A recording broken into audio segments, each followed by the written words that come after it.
آج فائنینشلی ہر انسان کرنچس میں چل رہا ہے. پیسوں کی ضرورت ہے ہر انسان کو. ہاتھ تنگ ہو جاتا ہے, خرچے کے لیے پیسے نہیں ہیں. اس کے لیے ائمہ طاہرین علیہ الصلوۃ والسلام کی بتائی ہوئی ایک تسبیح ہے. بسم اللہ الرحمن الرحیم. انسان کتنے قسم کے ہوتے ہیں. بعض وہ جو دنیا کی فکر کرتے ہیں تو دنیا کے پیچھے دوڑتے رہتے ہیں, جو آخرت کی فکر کرتے ہیں وہ آخرت کے پیچھے دوڑتے رہتے ہیں. یہ ایک مسلسل اصلاحی پہلو رکھنے والا موضوع ہے جو چل رہا ہے, اور یہ جو رات کی مجلس ہے عظمت اہل بیت اطہار, یعنی فضائل کمالات اہل بیت اطہار.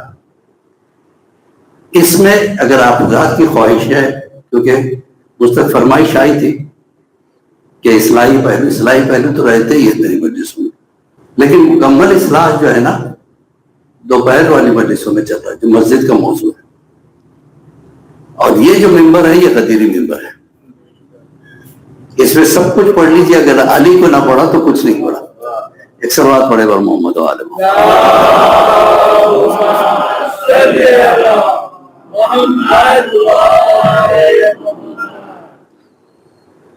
صلوات پڑھے بر محمد و آل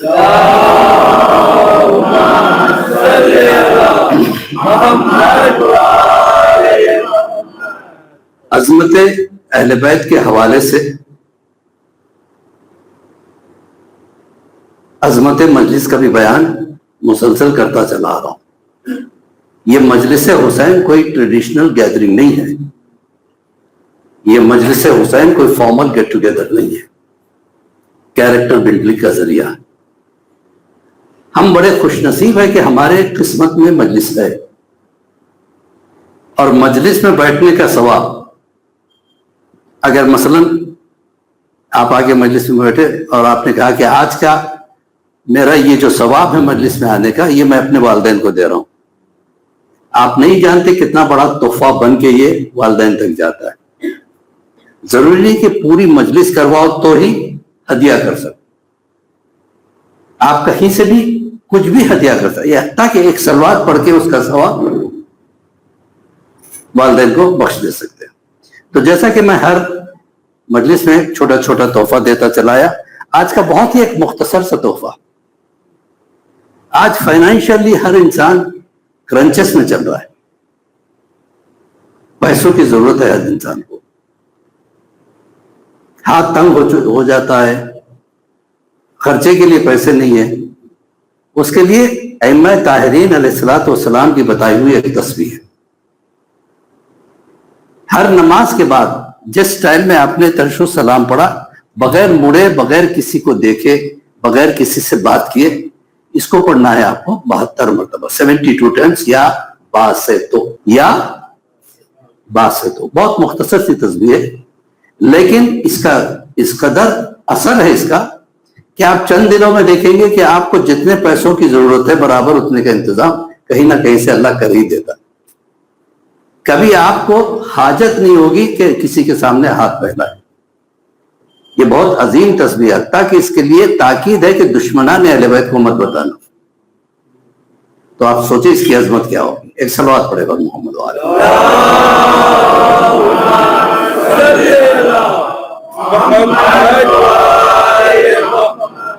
اور اگر اس سے بھی زیادہ اثر کوئی ایسا عمل مل جائے تو وہ ہے مجلس امام حسین علیہ الصلوۃ والسلام. اس میں جتنا خرچ کر سکے آپ اس کا کئی گنا بنا کے حسین آپ کو دیتے ہیں. مولا حسین ہمارے محتاج نہیں ہیں, ہم محتاج امام حسین. ایک عزادار ایسا بھی تھا جو بالکل غریب تھا, دیکھتے دیکھتے بہت امیر ہو گیا. اور اس کے یہاں ایک عجیب بات تھی کہ لوگ جاتے تھے جیسے مجلس کروانا ہے, تو میں نے منت مانگی تھی مجلس کرنے کی, منت پوری ہوگی, پیسے نہیں ہے, ٹھیک ہے لے جاؤ, کتنا چاہیے لے جاؤ. تو کچھ نوجوان بچے شب بیداری کرنا چاہ رہے تھے. وہ پہنچے اس آدمی کے پاس, کہنے لگے کہ رات کو شب بیداری ہے, انجمنیں آ رہی ہیں ماتم کے لیے, تو کچھ زیادہ بجٹ ہو گیا ہے جو ہمارے پاس نہیں ہے.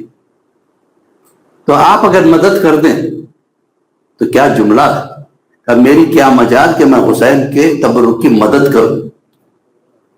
اگر حسین کا تبرک میں خرچ کرنا میرے نصیب میں آ رہا ہے تو میں شکر گزار ہوں مولا حسین. بلینک چیک بک سامنے رکھ دی, لکھ لو جو اماؤنٹ لکھنا چاہتے ہو. انہوں نے کہا جتنا بھی ہم لکھیں آپ دے دیں گے. کیا بالکل بلینک چیک بک تمہارے سامنے رکھی ہوئی. نوجوانوں نے لکھ لیا. اتفاق سے کچھ دنوں کے بعد خواب میں ایک شخص کے وہ آئے. اچھا آئے بھی کیسے؟ دنیا سے یہ بھی گزر گئے. دنیا تو فانی ہے, سب کو جانا ہے. جب یہ گزر گئے یہ مالدار آدمی, تو کسی نے خواب میں دیکھا کہ لائن لگی ہوئی ہے, لوگوں کی جو ہے نا لائن لگی ہوئی ہے. امام حسین علیہ الصلوۃ والسلام ایک ایک کے اعمال دیکھتے جا رہے ہیں. فرشتے اس کے اعمال کی جو کتاب ہے پیش کرتے جا رہے ہیں. امام حسین ایک ایک کے دیکھتے جا رہے ہیں. جب اس شخص کی اعمال کی کتاب پیش کی گئی تو امام حسین نے اسے کھولا بھی نہیں. کہ اس کو کہنا کہ جنت میں جہاں چاہے وہ جگہ دے دے. تو فرشتوں نے کہا آپ نے تو اس کے نام اعمال دیکھے بھی نہیں. کہا کہ جو بغیر دیکھے چیک دے سکتا ہے میری مجلس کے لیے, میں اس کے نام اعمال دیکھوں گا. تو ایک جملہ کہوں میں, ہمیں اپنے نمازوں کے بلبوتے پر, روزوں کے بلبوتے پر جنت میں جانے کا یقین نہیں ہے, لیکن جس دروازے سے ہم جڑے ہوئے ہیں اس کے دھول کے صدقے میں ہمیں جنت ملے گی انشاءاللہ. ایک صلوات پڑھے گا محمد و آل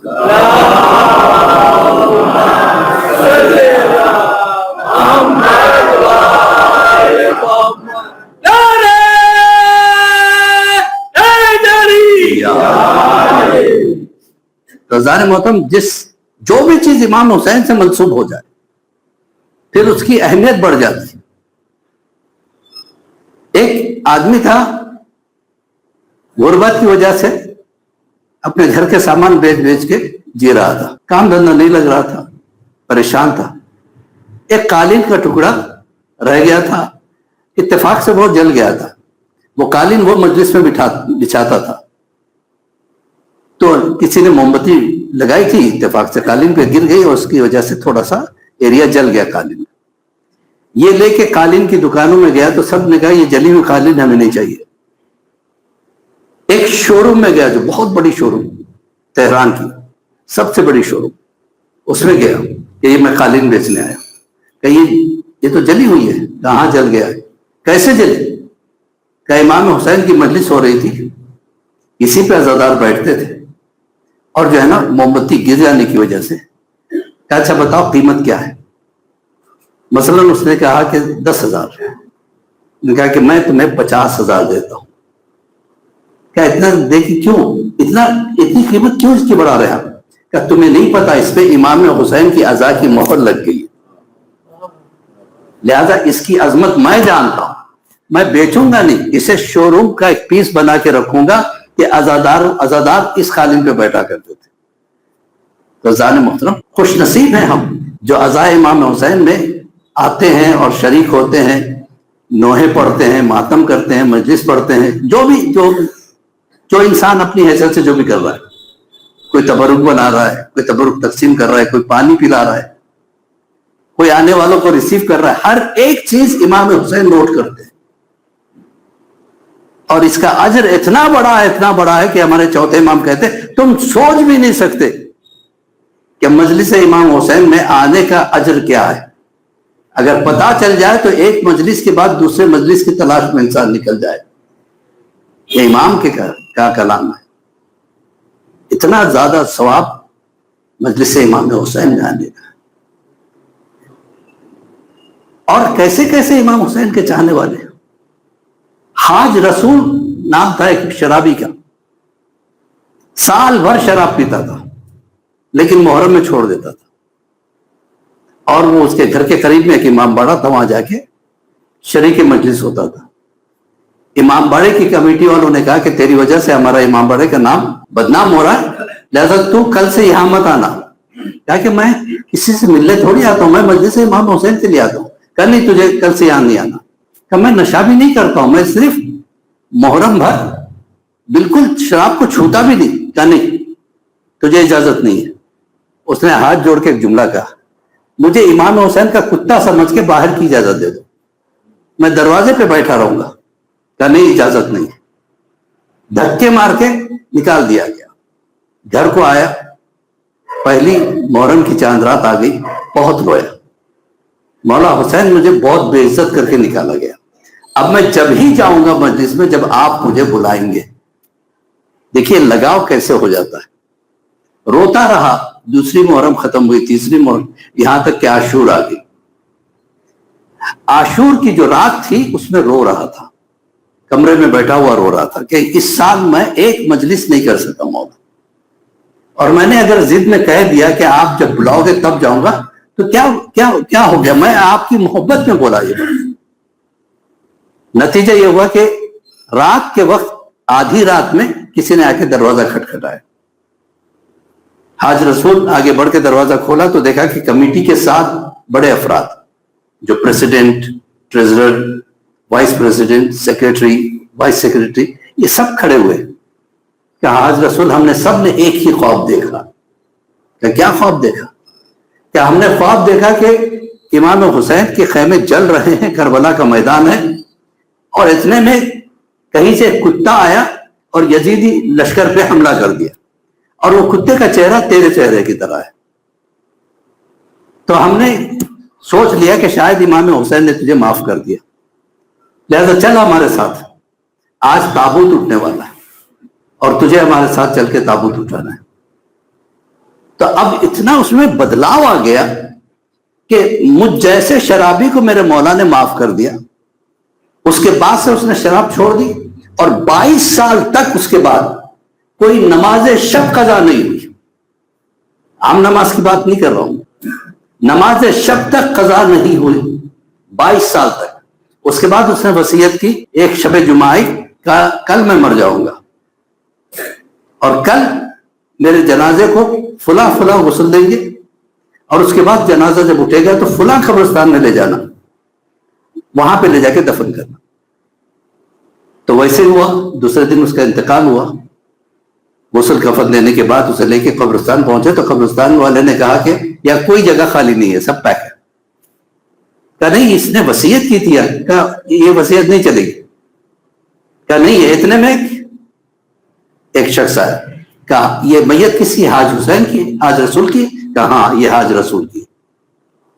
کہا رات کو امام حسین میرے خواب میں آئے اور کہا کہ تو نے ایک قبر اپنے لیے خرید رکھی تھی، کل میرا ایک چاہنے والا آ رہا ہے، تو وہ قبر اس کو دے دینا، میں تجھے بقی میں تیری قبر کا انتظام کرتا ہوں. تو آپ سوچیں عزادار کا ویلیو کیا ہے، عزادار کی عظمت کیا ہے. جو اہل بیت کے چاہنے والے عزادار، آپ نہیں جانتے کون کس شکل میں امام کے قریب ہے، ہم نہیں جانتے. ہم میں سے ہو سکتا ہے کوئی امام زمانہ کے بہت قریب بھی ہو، امام زمانہ کے ریپرزنٹیٹیوز ہیں، لیکن ہمیں کہاں اتنا وقت ہے کہ کبھی ہم سوچیں. ہم کنیکٹڈ ہے بھی تو موبائل سے، اور موبائل زندگی میں عجیب انقلاب لا چکا ہے. ایک چھت کے نیچے باپ بھی ہے، بیٹا بھی ہے، بہن بھی ہے، بھائی بھی ہے، بیوی بھی ہے، بچے بھی ہے، سب اپنے اپنے موبائل میں لگے ہوئے. ایک زمانہ تھا، ہمارا بچپنا تھا، کھانا کھاتے تھے تو سب مل کے کھاتے تھے.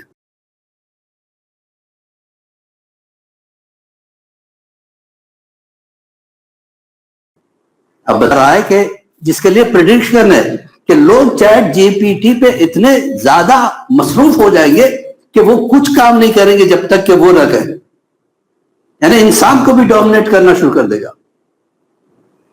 تب جا کے احساس ہوگا انسان کو کہ اس موبائل کا نقصان کیا ہے.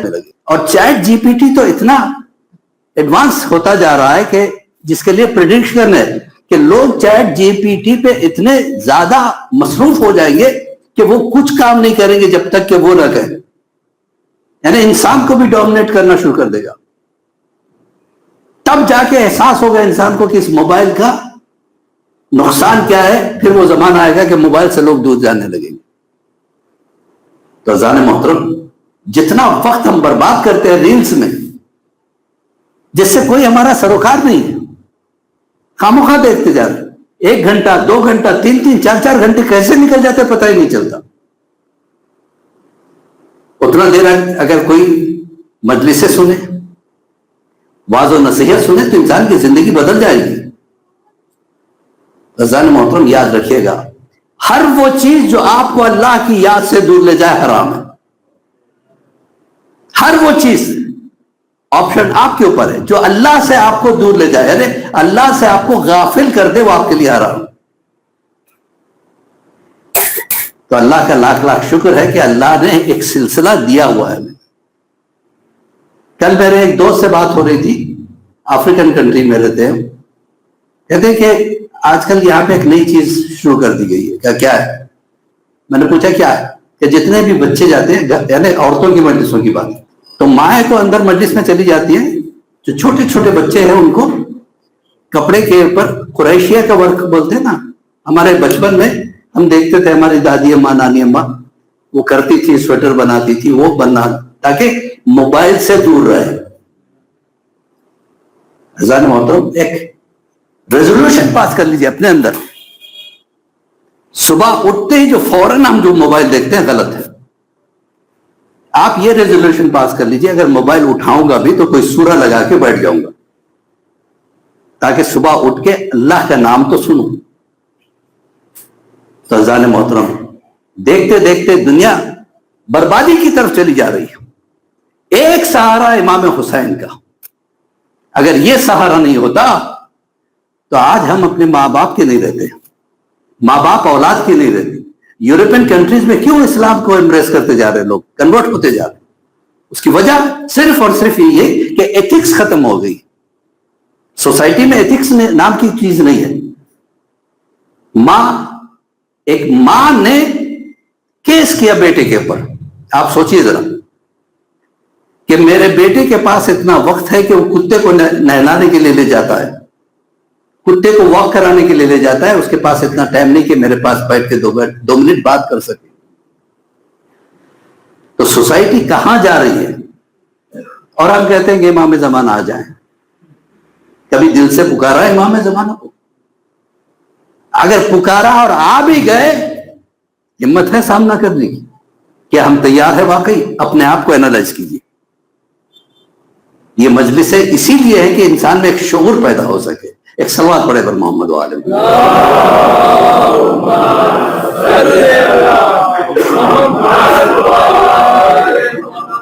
ایک وزن ترین صلوات پڑھیے گا.